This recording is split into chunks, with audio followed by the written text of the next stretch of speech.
IS-4. 2 lettres, un chiffre, et derrière ce nom sec se cache l'un des paris les plus fous de toute l'industrie soviétique. 60 tonnes d'acier, une armure pensée pour encaisser l'impensable, une machine créée comme une réponse directe au canon allemand qui, mois après mois, devenait plus long, plus rapide, plus meurtrier.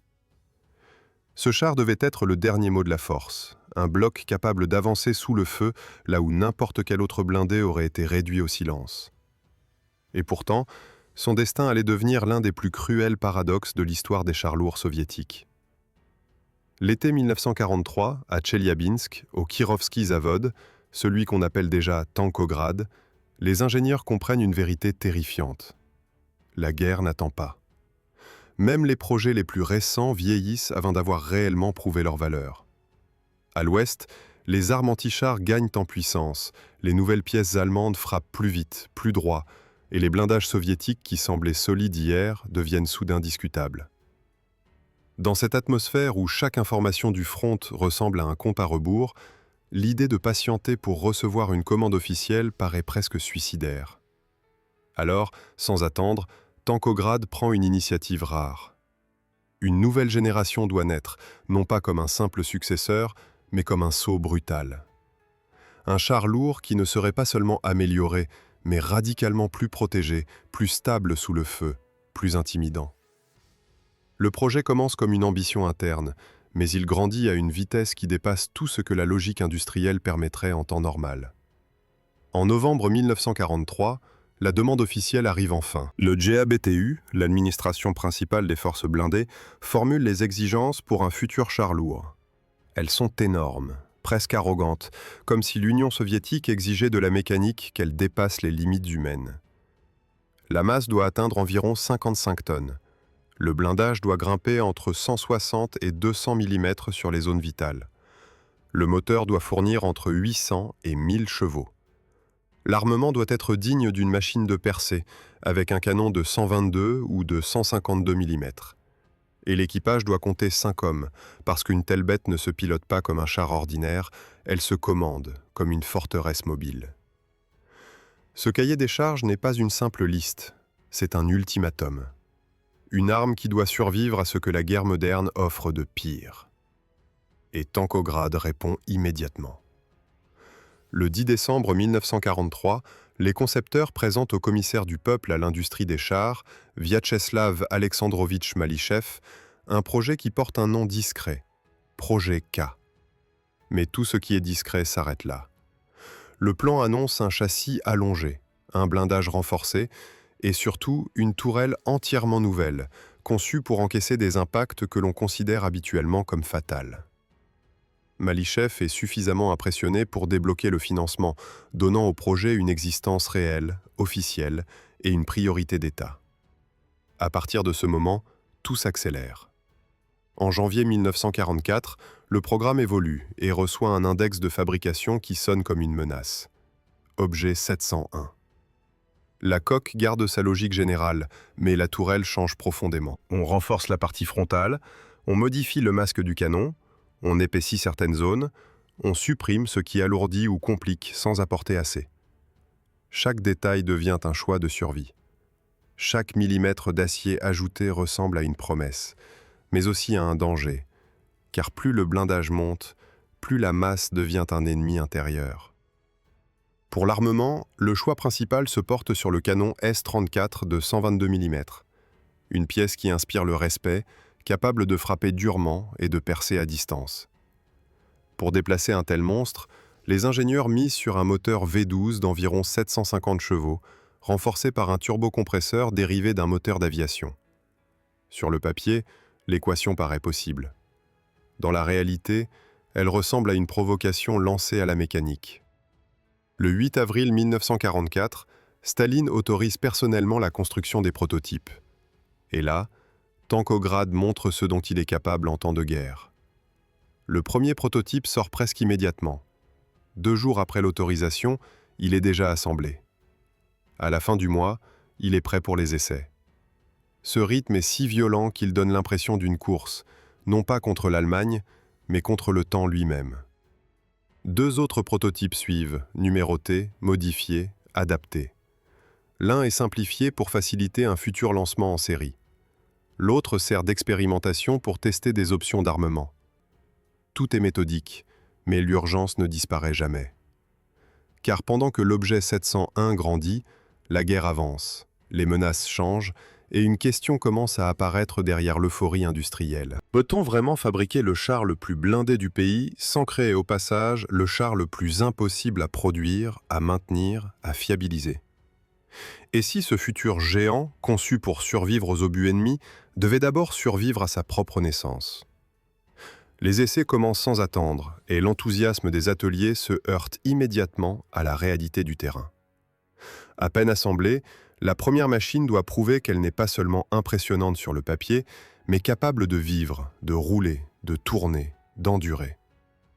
Dans les couloirs du Zavod, on chuchote déjà que l'objet 701 n'est pas un char comme les autres, mais une frontière nouvelle, un point où l'ambition risque de dépasser ce que l'acier peut supporter. Très vite, la production d'essais se transforme en véritable course interne.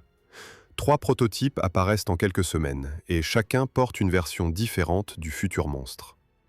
L'un est volontairement simplifié pour qu'un jour, peut-être, il soit fabriqué sans paralyser l'usine. On retire des détails superflus, on change certaines installations, on adapte des éléments pour accélérer l'assemblage. Un autre prototype devient un banc d'expérience, presque une plateforme sacrificielle, destinée à répondre à une question centrale. Quel canon doit porter cette forteresse mobile pour justifier son poids et son prix? Les ingénieurs tentent, comparent, notent. D'un côté, la logique du 122 mm, déjà connue, fiable, brutale. De l'autre, la tentation d'options différentes, dont certaines semblent séduisantes en théorie, mais risquent de compliquer la chaîne de production. Les discussions ne sont pas seulement techniques, elles sont politiques. Chaque choix change l'avenir du char, mais aussi celui de Tankograd, et donc celui des chiffres de production envoyés au front. Les premiers kilomètres d'essai révèlent une vérité difficile. Quand on construit une masse pareille, on ne peut pas tricher avec la mécanique. Le moteur souffle, la transmission encaisse, les organes chauffent, et la moindre faiblesse se transforme en menace. Les spécialistes démontent les pièces après les courses, cherchent les traces d'usure prématurée, les marques invisibles qui annoncent une rupture future. Ils découvrent des problèmes sérieux liés aux groupes motopropulseurs et aux éléments de transmission. Rien d'étonnant, mais tout est dangereux. Car sur un char de cette catégorie, une panne n'est pas un détail, c'est un arrêt net, une cible immobile, une mort annoncée si l'ennemi est en face. Malgré cela, l'impression générale reste forte. La machine bouge, elle tient, elle n'explose pas sous son propre poids. Et surtout, elle donne une sensation inquiétante. Elle semble faite pour recevoir des coups là où d'autres chars seraient déjà ouverts comme des boîtes. Cette idée devient une obsession, et elle mène au test le plus important, celui qui décidera de tout, la protection. Un 4e exemplaire est alors préparé, non pas pour être admiré, mais pour être détruit. Il est partiellement dépouillé, configuré uniquement pour une mission, subir le feu direct. En août 1944, on l'amène au polygone d'artillerie de Koubimka. Ici, le char n'est plus une promesse, il devient une cible. Et les tireurs ne ménagent pas l'acier. On utilise des canons soviétiques, mais aussi des pièces allemandes capturées, celles qui ont déjà prouvé leur capacité à tuer les blindés les plus dangereux. Les impacts claquent, les plaques vibrent, la tourelle résonne comme une cloche frappée par un marteau géant. Les observateurs notent l'angle, la distance, la nature des obus. Et les résultats tombent comme une condamnation à double tranchant. Oui, la protection surpasse nettement celle du char lourd précédent. Oui, certains secteurs encaissent des coups qui auraient percé n'importe quel autre engin soviétique. Mais une autre vérité apparaît, beaucoup plus inquiétante. Même avec ce niveau de blindage, le char reste vulnérable face aux canons allemands de 75 et de 88 mm, surtout dans une zone critique autour de la tourelle. C'est un choc, parce que cela signifie que le monstre n'est pas encore le monstre qu'on veut créer. Et dans une guerre où l'on ne peut pas attendre, la réponse est immédiate. Il faut épaissir, il faut renforcer, il faut corriger, même si cela augmente encore le poids, même si cela pousse la mécanique plus près de la rupture. Le 11 août, un ordre tombe du commissariat. Le projet doit être retravaillé avec les conclusions du tir réel et une version améliorée doit être prête rapidement. Les ingénieurs comprennent ce que cela implique. Plus de blindage frontal pour la coque. Une tourelle encore plus massive, atteignant environ 200 mm de blindage moulé sur les zones essentielles.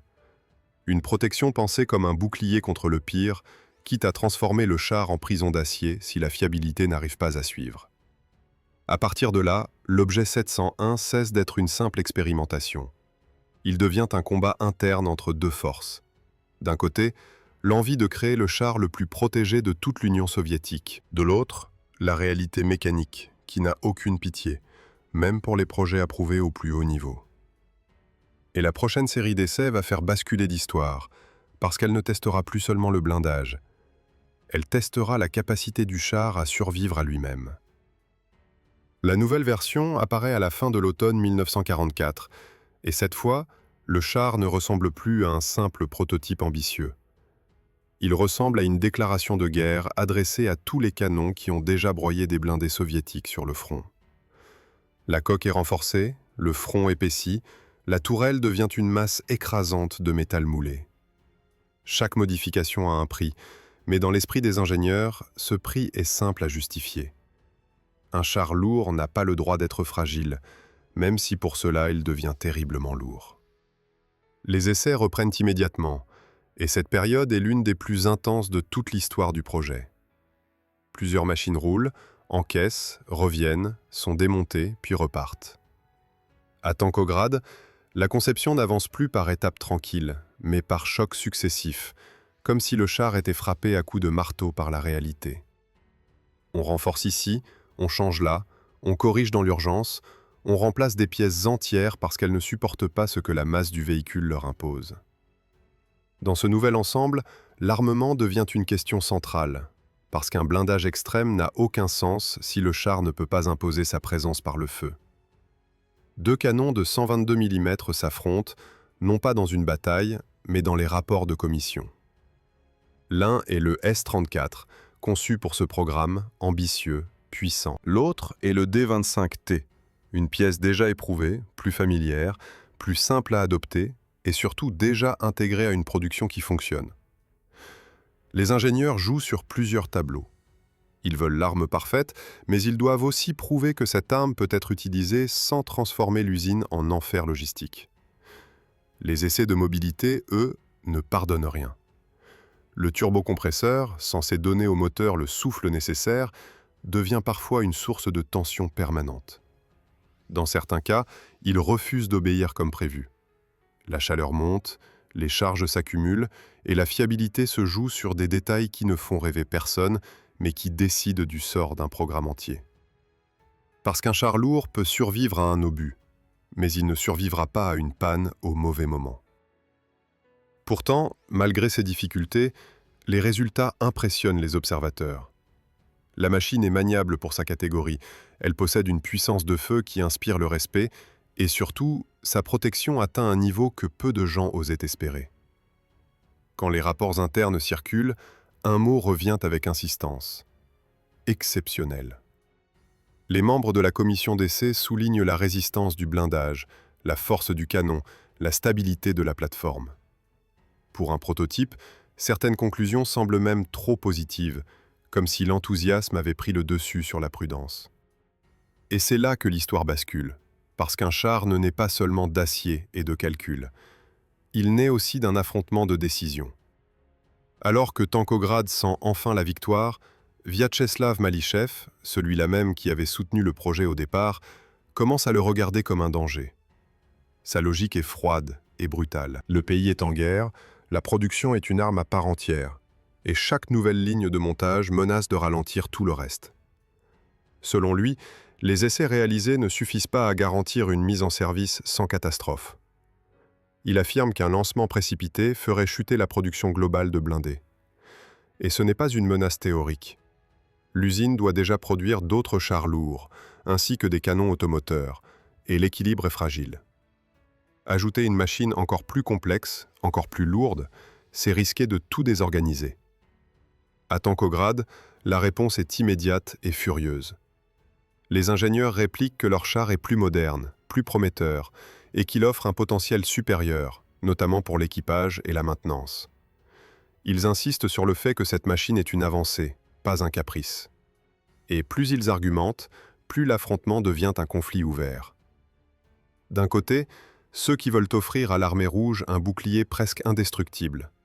De l'autre, ceux qui redoutent qu'un tel bouclier coûte trop cher en production et en rythme industriel. La tension grimpe au point qu'elle dépasse le cadre technique. On ne discute plus seulement de blindage ou de puissance, on discute du futur même du char lourd soviétique. Les bureaux se divisent, les commissions s'opposent, les signatures tardent, les décisions se figent. Le projet, pourtant proche, se retrouve suspendu au-dessus du vide. Au début du printemps 1945, un compromis finit par émerger.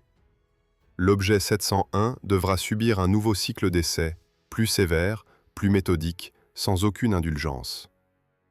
Tankograd reçoit l'autorisation de préparer la production, mais sans garantie finale. Le char est à un pas de la victoire, et en même temps, à un pas d'être enterré avant même d'exister réellement. Et pendant que l'Europe approche de la fin de la guerre, une menace plus silencieuse plane déjà sur cette machine. Si le conflit se termine, qui aura encore besoin d'un monstre pareil, au moment même où l'Union soviétique commencera à compter ses ressources, ses pertes et ses priorités?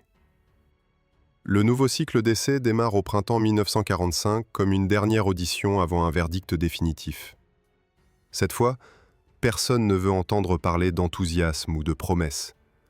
On exige des kilomètres, des pannes comptées, des pièces ouvertes, des rapports froids.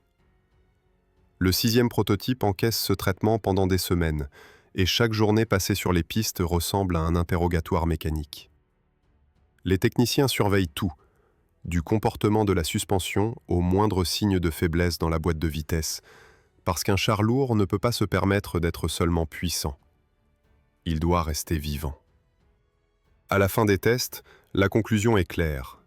La machine a des défauts, oui, mais ses composants principaux sont jugés suffisamment robustes pour une exploitation militaire. À l'été, l'objet 701 revient devant les commissions pour une adoption officielle. Et pourtant, malgré ce verdict, malgré les signatures qui s'accumulent, l'obstacle n'a pas disparu. Malichev refuse toujours de lâcher prise. Pour lui, ce char menace l'équilibre de la production. Il insiste sur une idée simple, presque implacable. Ajouter une nouvelle lourde plateforme signifie ralentir tout le reste, dans un pays qui doit continuer à produire, même après la victoire en Europe, même dans un monde qui change. Les mois passent, l'année 1945 s'étire, et le projet flotte dans une zone grise.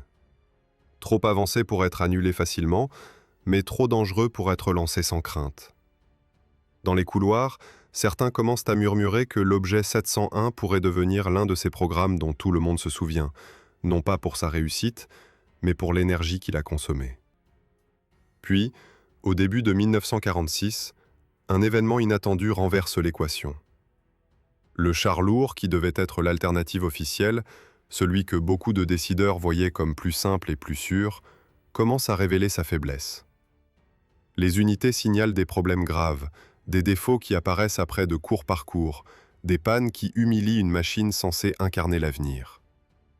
Le doute s'installe brutalement. Et ce doute ouvre une porte. En avril, l'administration principale des forces blindées soutient l'idée de remplacer la production du modèle problématique par celle de l'objet 701. Les discussions sont tendues, les ministères hésitent, mais cette fois, la situation n'est plus théorique. Il faut une solution, et vite. Le 29 avril 1946, le 6e prototype reçoit enfin son nom officiel. IS-4. Le char est accepté dans l'armée rouge. Sur le papier, c'est la victoire. Dans les ateliers, c'est une explosion de soulagement. Le chemin a été long, violent, et désormais la forteresse d'acier va sortir en série. Sauf que l'histoire ne lui laisse aucun répit. Car au moment exact où la production doit monter en puissance, l'industrie soviétique frappe un mur invisible. La guerre est terminée, et avec la paix vient une autre catastrophe. Les meilleurs spécialistes quittent les usines. Les ingénieurs partent vers les secteurs civils, les ouvriers qualifiés disparaissent des chaînes. Le personnel change, l'expérience se perd et le contrôle qualité se fragilise. Dans un programme aussi complexe, cela ne pardonne pas. Le premier lot de chars Eucera commence à accumuler des défauts qui ne se voient pas à l'œil nu, mais qui apparaissent dès que le métal souffre. Entre le printemps et l'automne 1946, le Zavod n'arrive à assembler qu'une poignée de machines, et aucune n'est acceptée immédiatement comme pleinement apte. Les inspecteurs militaires rejettent, encore et encore. Les anomalies s'empilent. Les assemblages ne tiennent pas comme prévu. Des éléments s'usent trop vite. Des réglages dérivent. Et le plus inquiétant, ce sont les pannes qui surgissent sans prévenir, comme si le char refusait lui-même d'entrer dans sa carrière. À la fin de l'année, une liste gigantesque de corrections est rédigée. Des centaines d'exigences officielles et plus d'1 millier de modifications techniques. Ce n'est plus une simple mise au point, c'est une réécriture entière du char après son adoption. Le paradoxe est brutal. On a enfin accepté le plus protégé des lourds soviétiques, mais sa propre industrie n'arrive pas à le livrer dans un état digne de sa réputation. Au printemps 1947, des chars issus d'une série tardive passent une nouvelle campagne d'essai. Et là, les résultats frappent comme une gifle. La mécanique souffre, la transmission casse, l'électrique pose problème, les composants critiques tombent en panne sous charge. Les rapports soulignent un moteur trop limité pour une masse aussi énorme. Le bruit du système de refroidissement devient assourdissant. Et la visibilité dans la tourelle, une fois les trappes fermées, se révèle insuffisante, ce qui transforme chaque manœuvre en risque. Mais au milieu de ce désastre, une chose brille comme une obsession. Les tirs sur blindage. Quand les obus les plus puissants frappent la face avant, l'IS-4 encaisse. Il résiste là où d'autres seraient transpercés. La protection frontale supporte des impacts d'une violence que l'on associe à des armes extrêmes. Pour les commissions, c'est une preuve. Sur le plan défensif, ce char est un monstre. Le problème, c'est qu'un monstre qui tombe en panne n'est pas un monstre. C'est une charge. L'usine continue malgré tout. Elle modifie, renforce, ajuste. Quelques dizaines de chars arrivent enfin dans l'armée, souvent après des reprises et des corrections. Puis, au début de 1948, la situation explose une nouvelle fois. De nouveaux défauts apparaissent dans la transmission et l'armée stoppe l'acceptation. Les discussions deviennent électriques. Le ZAOS promet de corriger immédiatement. Les livraisons reprennent. On ajoute des améliorations ici et là, comme si chaque mois tentait de sauver une réputation qui se fissure. Au printemps et à l'été, une série de tests en conditions réelles tourne à la catastrophe. Plusieurs chars tombent en panne, certains moteurs rendent l'âme, des boîtes de vitesse lâchent, des organes mécaniques craquent. Même l'étanchéité du compartiment de combat pose problème, laissant la poussière entrer, rendant l'air irrespirable après des séquences de tirs intensives. Et quand l'armée stoppe encore une fois, c'est comme une sentence. L'IS-4, né pour être invincible, est en train de devenir ingérable. Les chiffres de production s'accumulent, mais la confiance s'effondre. La forteresse d'acier est peut-être capable de survivre à l'ennemi, mais elle ne survit pas à elle-même. Et désormais, une question terrifie l'état-major autant que les ingénieurs. Que faire d'un char qui coûte si cher, pèse si lourd, encaisse presque tout, mais refuse de servir sans se briser?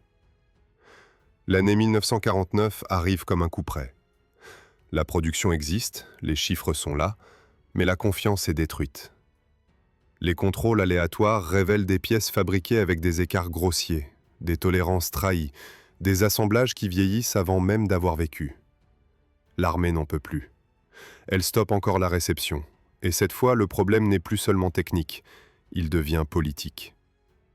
Parce qu'un char lourd n'est pas un jouet d'ingénieur, c'est un symbole, et le symbole est en train de s'écrouler sous son propre poids.